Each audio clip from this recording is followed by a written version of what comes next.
दिया। फिर मीनू जी ने अपनी बात रखी। अब देखिए, जो अमित शाह की धमकी की बात है, जो भी संजय जी कह रहे थे, ये बहुत गंभीर बात है कि ये खुली तरीके से धमकी है। और राजनीति कुछ भी हो, चुनाव कोई जीते कोई हारे, देश के गृह मंत्री के स्तर पर इस तरीके की धमकी देना कि अगर हमारी सरकार नहीं आएगी तो दंगे हो जाएंगे, ये बहुत गंभीर बात है। और इसमें लोगों को वहाँ के सोचना चाहिए कि किस तरीके की राजनीति हो रही है। खासकर देखिए, कोई छोटा मोटा नेता इस तरीके की बात कहते तो बात अलग है, वो भी नहीं कहना चाहिए, लेकिन ये कि देश का गृह मंत्री और एक जिम्मेदार पद पे बैठा व्यक्ति ऐसी बात कह रहा है। दूसरी की, अभी जब मैं आपसे बात कर रहा हूं तो शाम को एक मीडिया हाउस का स्टडी मेरे पास आई है। तो वो स्टडी कह रही है कि 67% एंटी इनकम्बेंसी कर्नाटका में है।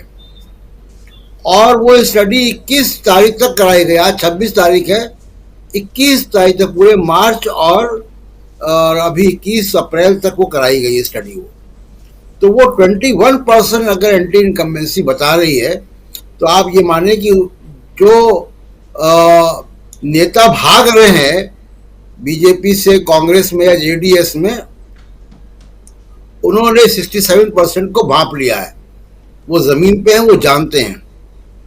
दूसरी बात की, जो बीजेपी के पास सेटबैक है, जो आपने बताया कि इश्यूज बीजेपी के पास नहीं रहे, जो इशू इनके पास आए भी हैं वो भी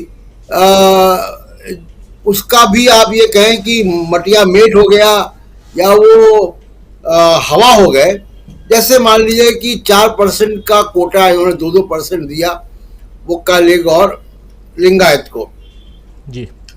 उससे एक तो नाराजगी तो पहले ही बढ़ गई थी, और तीनों समुदायों में नाराजगी बढ़ी थी, मुस्लिम्स में भी और वोक्का लीग और लिंगायत में भी, क्योंकि उनकी डिमांड तो 12% और 15% थी।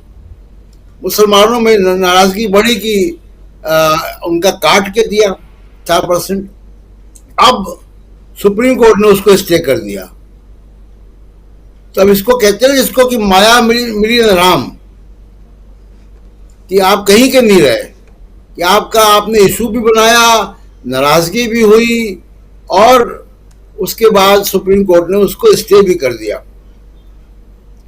देखिए, वहां पे अभी भी आज, क्योंकि आपके प्रोग्राम में आना था तो मैं बीच में से निकल कर आ गया, कुछ कर्नाटक के ही लोग आए हुए थे जिससे चर्चा हो रही थी जी। वहां पे जबरदस्त, ये स्टडी तो अपनी जगह है, जो मुझे बताया गया कि जबरदस्त एंटी इनकम्बेंसी है, लैंग्वेज के इशू हैं, वहां पे अमूल और नंदिनी का इशू है, वहां पे करप्शन का बहुत बड़ा इशू है। करप्शन का इशू नॉर्थ के मीडिया में उतना नहीं फिल्टर होके आ पा रहा है, क्योंकि हम लोग जो पॉलिटिकल डिस्कोर्स सुन रहे हैं कि 40% की सरकार, लेकिन जो लोग वहां देख रहे हैं, और इसीलिए बोम्मई को बीजेपी सीएम कैंडिडेट के तौर पे घोषित नहीं कर पा रही है। वो बयान बड़े बड़े दे रहे हैं कि साहब अपमान कर दिया कर्नाटक का और बोम्मई साहब का, लेकिन बोम्मई अगर अपमान कर दिया तो आप उनको सीएम कैंडिडेट बना दो, तो वो सीएम कैंडिडेट नहीं बना रहे हैं। और एक बात मैं और कह दूं कि देखिए, वहां पे एक बात और भी है, जो इनके पास मौका था, वो मौका ये था कि देखिए, जो कांग्रेस के समय SM कृष्णा की सरकार थी, मुझे अच्छी तरीके से याद है, SM कृष्णा की सरकार में बेंगलोर IT हब बना। उसके बाद JH पटेल की सरकार में वो चीज आगे बढ़ी जी। सिद्धारमैया वित्त मंत्री थे उनके, और बहुत तारीफ होती है उनकी वित्त मंत्री के तौर पे, उन्होंने बहुत इसको आगे बढ़ाया।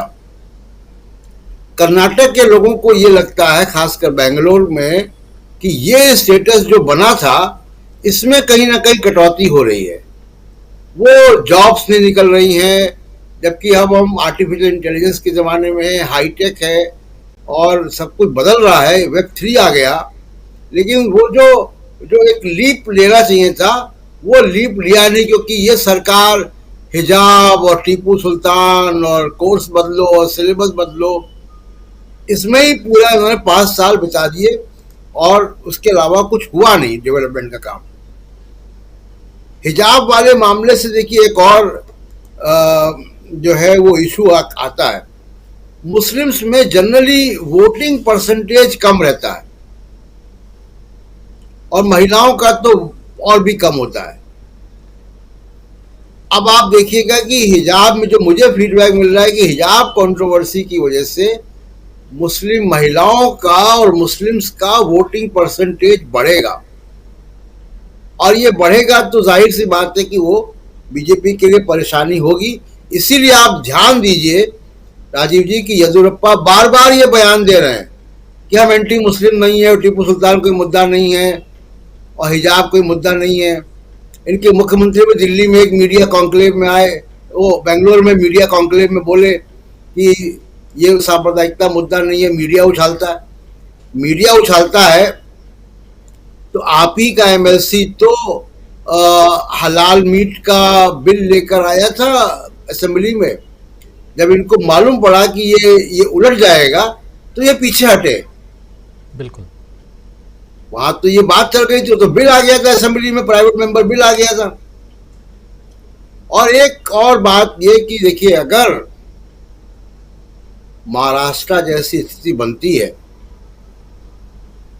तो बहुत कुछ जो है बेंगलोर में नहीं होता, बहुत कुछ दिल्ली में भी होता है राजीव जी।